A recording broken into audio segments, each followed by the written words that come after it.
Tamatoa's lair was in Laotai, the realm of monsters. By the next morning, the pair had reached the tall, rocky island that was the entrance to the realm. They climbed upwards until they reached a deep, dark opening. Laotai was underneath the sea. Moana and Maui had to pass all the way down through the water to reach it.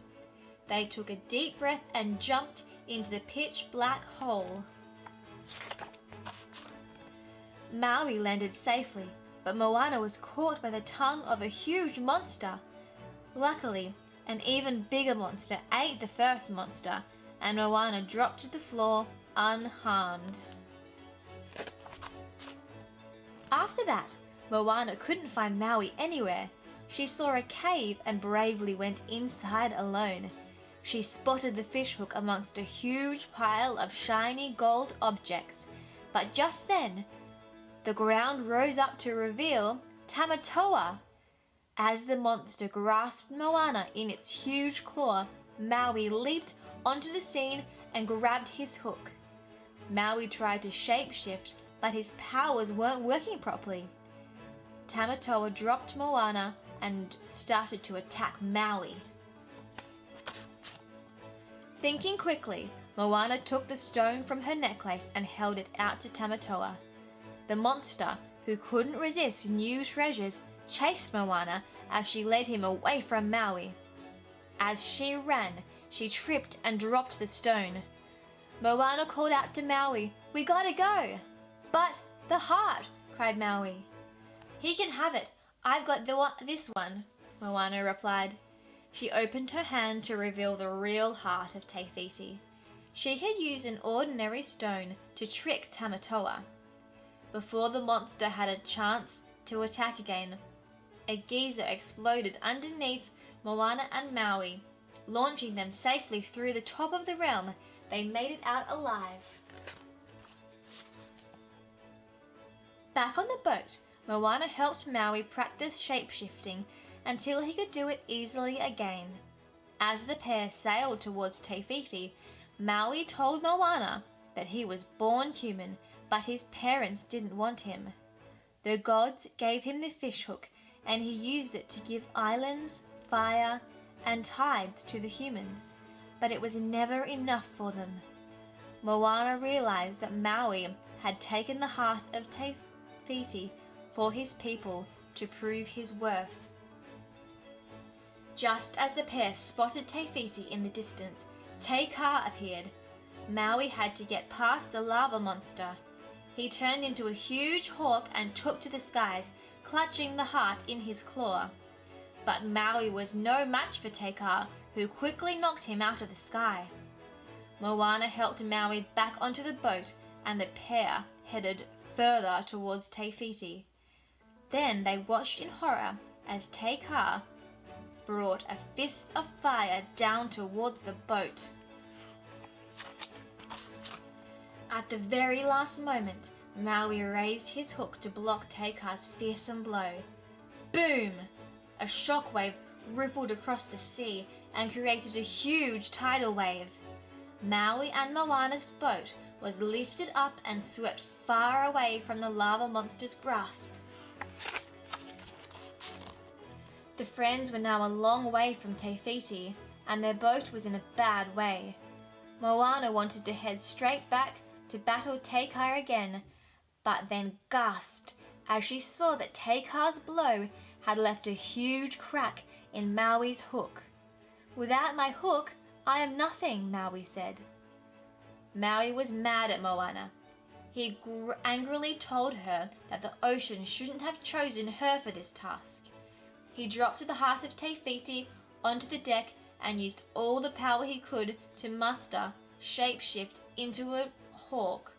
Moana tried to convince him to stay, but he refused.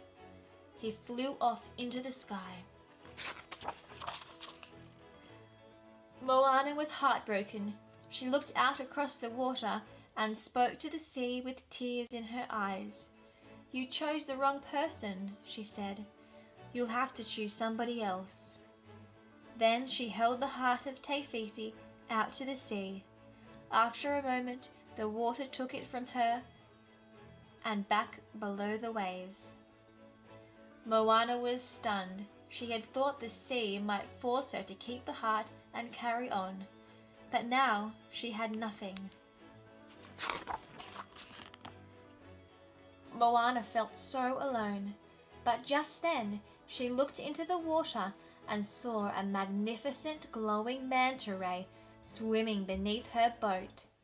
Suddenly, she heard Grandmatala's voice and looked up to see her grandmother's spirit sitting next to her. Moana was so happy.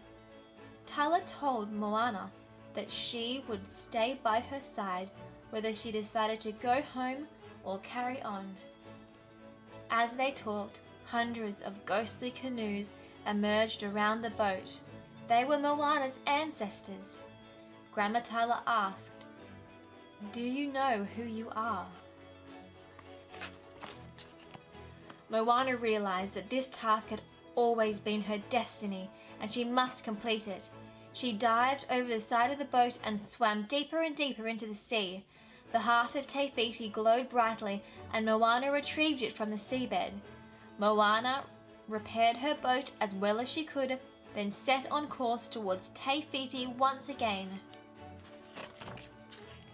Teika was still determined to stop Moana and hurled huge masses of molten lava at her. The monster raised its fist, but just before it struck Moana, Maui appeared out of nowhere to take the blow. He had returned. Even though his hook was broken, Maui bravely fought Teika, allowing Moana to sail onwards. When Moana reached Te Fiti, she gasped. The island wasn't there. It was just an empty crater, and there was no goddess to be seen. There was nowhere to put back the heart. But Moana didn't panic. She took a deep breath and looked at Teika, towering over Maui. Suddenly, she noticed a glowing lava spiral on the monster's chest. Moana looked at the spiral stone heart in her hand. She knew what to do. She stepped into the sea and the water parted, creating a huge pathway between Moana and Teika. "Moana!" Maui cried out. "What are you doing?" Teika swooped down and came to a stop in front of Moana. The monster no longer seemed frightened. In fact, Moana thought she could see a sadness behind its eyes. Moana reached out and placed the heart into Teika's chest. The glow from the heart slowly began to spread across the monster's body. Moana watched as the face of the lava monster transformed. Now that the goddess's heart was restored, she was changing back to her true self. A crown of flowers blossomed around Te Fiti's head, and she took her place in the water. Her island exploded with green and came back to life at last. Maui was amazed at Moana's bravery and so proud of his new friend. Te Fiti had forgiven Maui for taking her heart and even fixed his fish hook for him. Back on their boat, Maui and Moana prepared to go their separate ways. The new friends hugged before Maui shapeshifted into a hawk and flew away. But this wasn't goodbye. Moana knew that Maui would be there whenever she needed him. Back on Motunui, Moana's parents were desperately worried about their missing daughter. They were overjoyed when she appeared on the horizon in her little boat.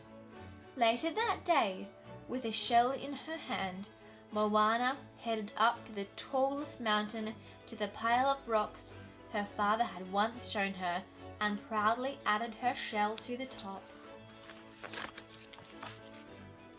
Moana finally knew who she was, the next great ocean explorer, destined to lead her people on amazing new adventures. Wow, what an adventure! Thank you so much for watching, everyone. I'm JosieWose. Don't forget to hit like and subscribe if you like this video. Make sure you go to the cinemas and watch this movie and get the book and read along with me too. Thanks for watching, everyone. Bye!